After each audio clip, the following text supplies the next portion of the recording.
Uh, duh, lihat tuh. Ini lagi storm, salju.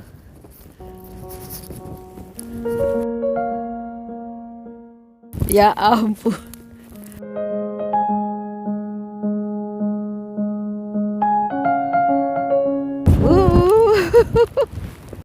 Ah, ya ampun. Duh. Muka sakit loh. Kena salju yang apa? Kena salju jadi mukanya sakit karena anginnya keras. Jadi kayak ditusuk-tusuk jarum rasanya. My God. Anginnya kencang. Dan dingin. Sebetulnya suhunya nggak terlalu dingin hari ini. Cuman -4.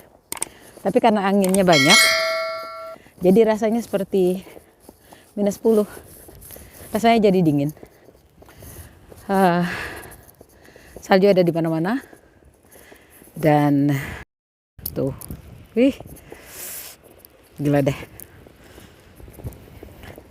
Aduh. Padahal minggu lalu udah anget loh. Minggu lalu udah anget, terus kita udah tuh cantik sih. Cuman anginnya keras banget. Oke.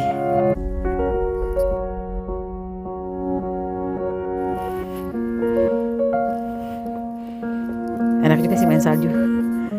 Tapi angin lagi keras gini.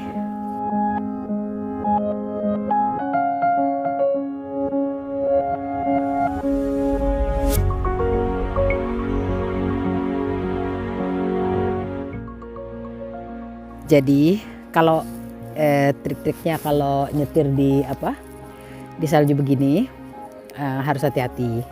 Karena tadi kan sempat hujan sebelum jadi, karena tadi siang sempat agak-agak nggak terlalu dingin aja, jadi sempat basah gitu ya. Jalanannya basah gitu. Kemudian suhunya drop. Jadi di bawah salju ini sebetulnya udah ada layer es gitu.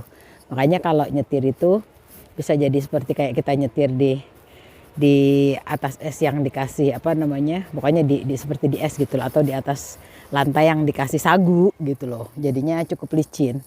Nah, kalau di Swedia ini kalau mau ngambil SIM itu salah satu syaratnya adalah kita harus lulus tes nyetir di tempat licin gitu loh. Nah, jadi ada mobil khusus gitu ya yang didesain sehingga kita serasa nyetir di atas es gitu loh. Nah, kita harus lulus itu. Kalau nggak lulus ya nggak dapat SIM-nya. Kenapa begitu? Karena memang kebutuhannya seperti itu di sini. Kita harus nyetir di atas es. Kita harus nyetir di tempat-tempat yang di tempat yang licin gitu. Nah, terus terus untuk jarak gitu ya. Kalau di Indonesia kan kita bisa jaraknya tuh 2 cm antara satu mobil dengan yang lain. Kalau di sini nggak bisa. Kita udah dibiasain bahwa minimal tuh 3 meter, 2 meter gitu. Kenapa? Karena khususnya kalau dalam cuaca seperti ini, jadi takutnya kalau kita ngerem mendadak, kita nggak keburu gitu loh. Bukan apa-apa, karena licin, jadi dia agak-agak seperti kayak sliding gitu. Makanya kalau di Swedia itu kalau mau nyetir harus kasih jarak gitu. Biar nggak terjadi kecelakaan berantai kayak gitu. Nah, jadi kalau misalnya waktu kadang-kadang kalau kita ke negara lain ya, tapi kalau rata-rata sih di daerah Skandinavia gitu, karena kita kan atau di daerah-daerah dengan suhu dan cuaca yang cukup ekstrim seperti di Swedia ya, itu udah biasa, semua orang udah tahu untuk melakukan hal itu gitu. Tapi kalau buat di negara lain kayak waktu saya sempat tinggal di Belgia dulu, banyak orang yang memang bisa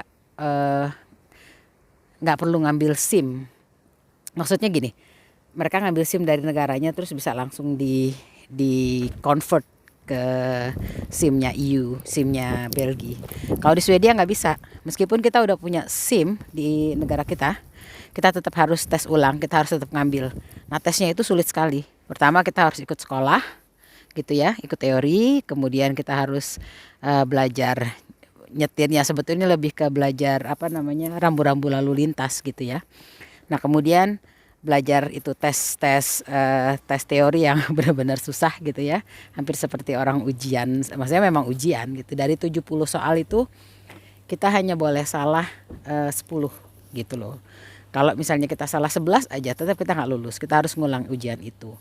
Nah terus selain itu kita juga harus lulus ujian nyetir di atas es kayak tadi aku bilang.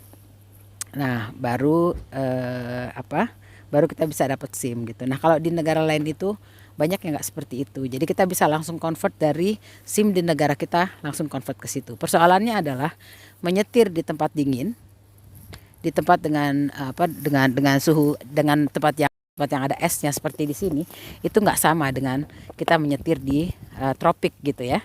Karena kan kering, paling-paling kita paling-paling hujan gitu ya, banjir lah gitu. Tapi kalau di sini kan tantangannya ada esnya, gitu. Oh yes, ngomong soal SIM ya, makanya di Swedia itu ngambil SIM itu nggak gampang. Satu, karena ya itu tes yang berulang dan juga mahal sekali untuk ngambil SIM di sini gitu loh. Dan semuanya computerized ya, jadi kita nggak bisa nembak gitu kayak di Indonesia. Nah makanya orang agak hati-hati ketika kita punya SIM itu. Kalau kita kehilangan SIM itu kayak pain in the ass banget lah pokoknya. Menderita banget kalau kita sampai kehilangan SIM gitu loh, karena ngambilnya lagi susah. Kalau kita speeding misalnya itu satu kali kita bisa diskor selama 3 bulan biasanya. Tapi kalau udah ke berapa kali, 3 kali kalau nggak salah diambil SIM-nya dan kita harus ngambil dari ulang. Atau kalau kita misalnya nyetir dan mabok ketangkep, itu langsung diambil saat itu juga, SIM kita langsung dibatalin gitu. Bisa nggak pakai SIM internasional? Bisa, untuk 1 tahun pertama kita tinggal. Tapi setelah lebih dari 1 tahun kita harus punya SIM lokal.